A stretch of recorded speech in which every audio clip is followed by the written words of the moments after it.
speaking of Joe Manchin, let's talk about H.R. 1, because Joe Manchin yesterday signaled that he had a little bit of wiggle room. I guess it was 2 days ago, a little bit of wiggle room on the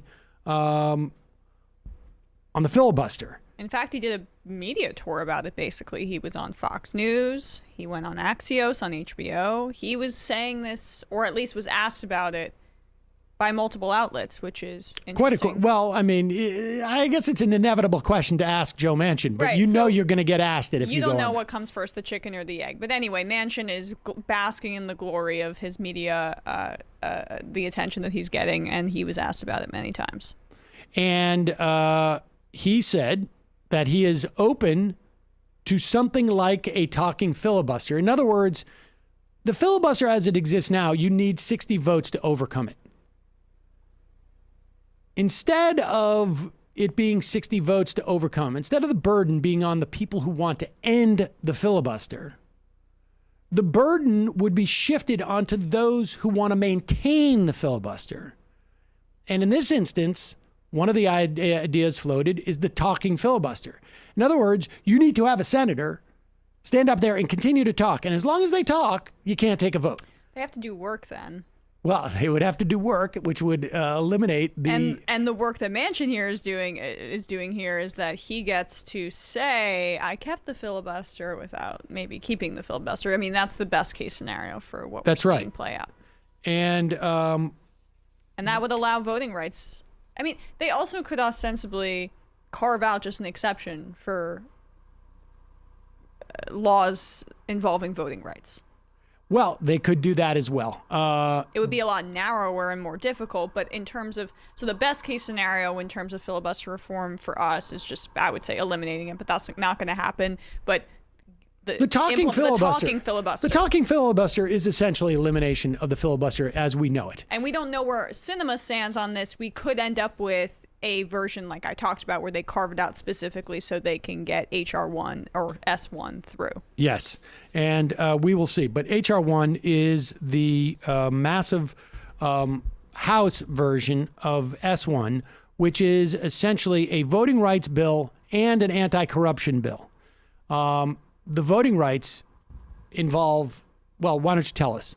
Well, the voting rights are same-day automatic voter registration, which would be massive. Basically, say you want to go to the polls, you want to vote for a candidate, you can register right there and vote for that candidate. Automatic registration is my understanding as well. Same day, yes. Restoring franchise for people with criminal records. So say you committed a felony and you're out of prison, you're going to be able to vote at some point, which isn't the case on a national level. Expansion of early voting, vote by mail, and absentee drop boxes. And this comes on the heels of Georgia doing the exact opposite. Georgia passing a significant voter suppression bill, which basically eliminates no excuse absentee voting. It outlaws it. 1.3 million voters used no excuse to absentee balloting in 2020, including 450,000 Republicans. Right. So this is a very interesting parallel effort that we're seeing here, because in Georgia, they're terrified after what they saw with the Democrats taking both Senate seats and Stacey Abrams and other activist infrastructure being so instrumental in that. And then you have H.R. 1 and S1, the pair bills on the federal level, which would basically very much push back against the continued Republican efforts to suppress the vote throughout the country via state legislatures. I mean, it's amazing to me how I saw in the National Review, they have an op-ed about how this was an assault on our democracy, H.R. 1 and S1. And yet, for years and years, Republicans have been curtailing voting rights. And now that the Democrats are trying to kind of balance the scales on the federal level, they're crying, of course, and saying that basically this is going to lead to widespread fraud, etc. Another good thing about H.R. 1 is it would require super PACs and dark money groups to disclose their donors publicly. Dark money groups do not have the ability or do not have the requirement to reveal the money that they receive or the source of it. And that's actually a lot of what funds certain groups. So you're not able to see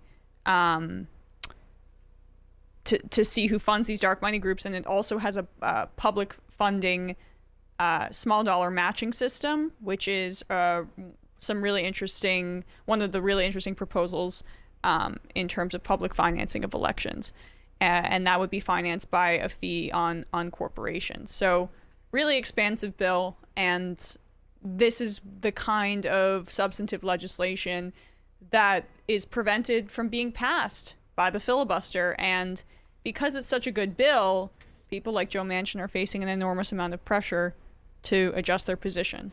This also would establish independent commissions to do redistricting. That is something that you could see, frankly, overturned by the Supreme Court. But it is, at one point, you got to try. You got to do it from a federal level. It also would require the president, the vice president, and candidates to disclose income taxes. It would eliminate the use of taxpayer money by members of Congress to settle their employment discrimination suits. It would impose on the Supreme Court of the United States the same ethics that bind lower courts judges. So maybe it might be a problem. Let's say, for instance, if your household income partly comes from an enterprise that has a vested interest in pushing various things up in front of the Supreme Court. We know Ginny Thomas is a huge Republican activist, worked at all sorts of places that are pushing measures that are in front of the Supreme Court all the time. I imagine Clarence Thomas would have voted that way anyways, but it's relatively important for our Supreme Court to at least appear like it is Supreme? Ethical on some level. This is gonna be a big deal for the filibuster is going to be a big deal, and hopefully HR 1 is the one that breaks that dam. And if it is the case that we get a talking filibuster, it is open season, and it's going to put a lot of pressure on folks like Manchin and Sinema. We already know that Manchin seems to be largely performative, and so the question is at what point.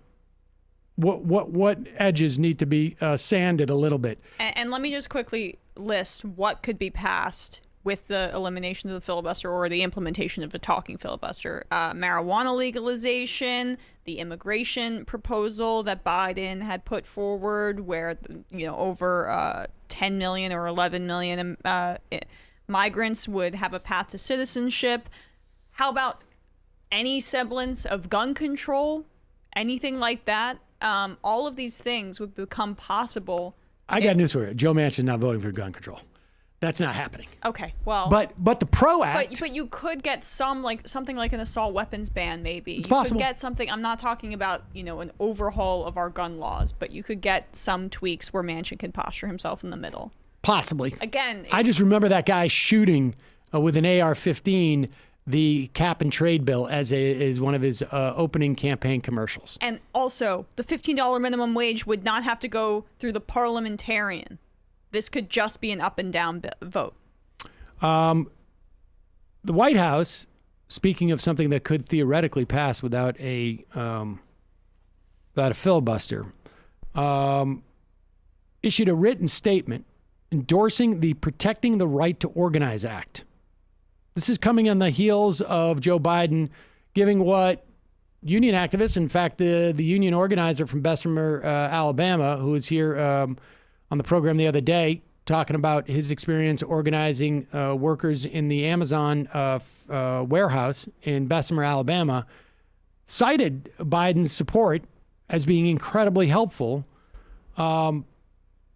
It's lip service, but that helps when you're talking about trying to get people to sign up for a union.